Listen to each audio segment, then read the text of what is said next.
देवसैनी एकादशी की बहुत बहुत शुभकामनाएं, मंगल कामनाएं आप सभी को। तो आज आपको देवसैनी एकादशी की कथा और महात्म्य के बारे में बताएंगे। तो सबसे पहले जानते हैं महात्म्य के बारे में। तो ब्रह्मा वैवर्त पुराण में देवसैनी एकादशी के विशेष महात्म्य का वर्णन किया गया है। इस व्रत से प्राणी की समस्त मनोकामनाएं पूर्ण होती हैं। यह एकादशी आषाढ़ मास के कृष्ण पक्ष की एकादशी कही जाती है, जिसे योगिनी एकादशी कहते हैं।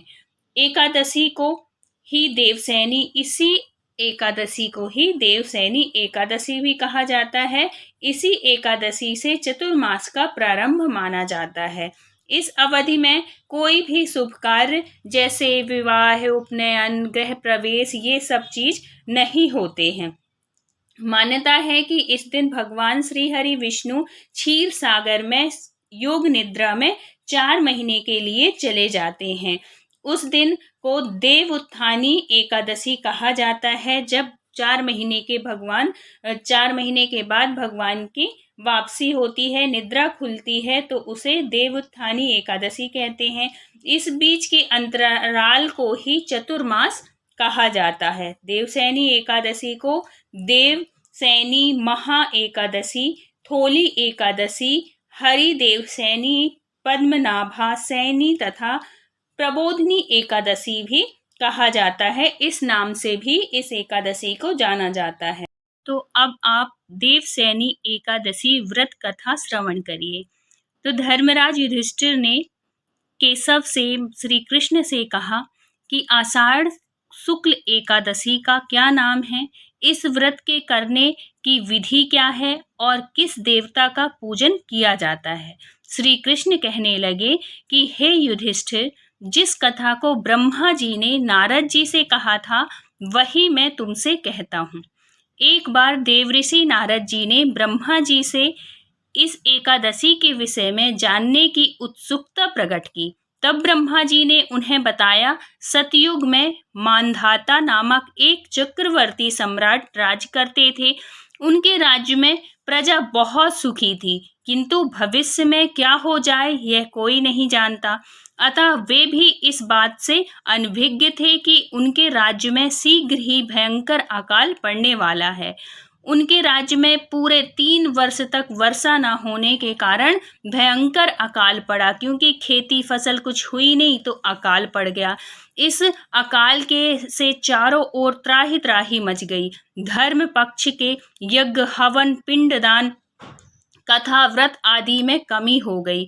जब मुसीबत पड़ी हो तो धार्मिक कार्यों में प्राणी की रुचि कहाँ रह जाती है। प्रजा ने राजा के पास जाकर अपनी वेदना की दुहाई दी। उनको अपनी कथा, अपनी व्यथा सुनाने लगे राजा को। तो राजा तो इस स्थिति को लेकर पहले से ही दुखी थे। वे सोचने लगे कि आखिर मैंने ऐसा कौन सा पाप कर्म किया है जिसका दंड मुझे इस रूप में मिल रहा है। फिर इस कष्ट से मुक्ति पाने का कोई साधन करने के उद्देश्य से राजा सेना को लेकर जंगल की ओर चल दिए। वहां विचरण करते करते एक दिन वो ब्रह्मा जी के पुत्र अंगिरा ऋषि के आश्रम में पहुंचे और उन्हें साष्टांग प्रणाम किया। ऋषिवर ने आशीर्वचन बोले और कुशल क्षेम पूछा। फिर जंगल में विचरते व अपने आश्रम में आने का प्रयोजन पूछा राजा से। तब राजा ने हाथ जोड़कर कहा, महात्मन, सभी प्रकार से धर्म का पालन करता हुआ भी मैं अपने राज्य में भिक्षु की तरह रह रहा हूँ। मेरे राज्य की हालत बहुत खराब हो रही है, अकाल पड़ गया है। आखिर किस कारण से ऐसा हो रहा है, कृपया इसका समाधान करें। यह सुनकर महर्षि अंगिरा ने कहा, हे राजन, सब युगों से उत्तम यह सतयुग है। इसमें छोटे से पाप का भी बड़ा भयंकर दंड मिलता है। इसमें धर्म अपने चारों चरणों में व्याप्त रहता है। ब्राह्मण के अतिरिक्त किसी अन्य जाति को तप करने का अधिकार नहीं है, जबकि आपके राज्य में एक शूद्र तपस्या कर रहा है। यही कारण है कि आपके राज्य में वर्षा नहीं हो रही है। जब तक वह काल को प्राप्त नहीं होगा तब तक यह दुर्भिक्ष शांति नहीं होगी और ये अकाल पड़ा ही रहेगा। तो राजा ने उनसे महात्मन से कहा कि इसकी शांति उसको मारने से ही संभव है क्या?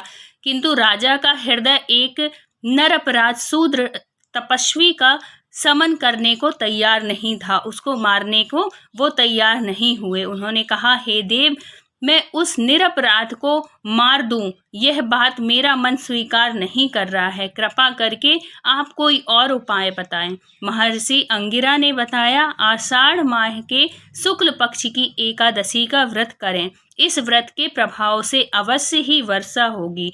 राजा अपने राज्य की राजधानी लौट आए और चारों वर्णों सहित पद्मा एकादशी का मतलब देवसैनी एकादशी का विधि पूर्वक व्रत किया। व्रत के प्रभाव से उनके राज्य में मूसलाधार वर्षा हुई और पूरा राज्य पहले की तरह धन धान्य से परिपूर्ण हो गया। ब्रह्मा वैवर्त पुराण में देवसैनी एकादशी के विशेष महात्म का वर्णन किया गया है।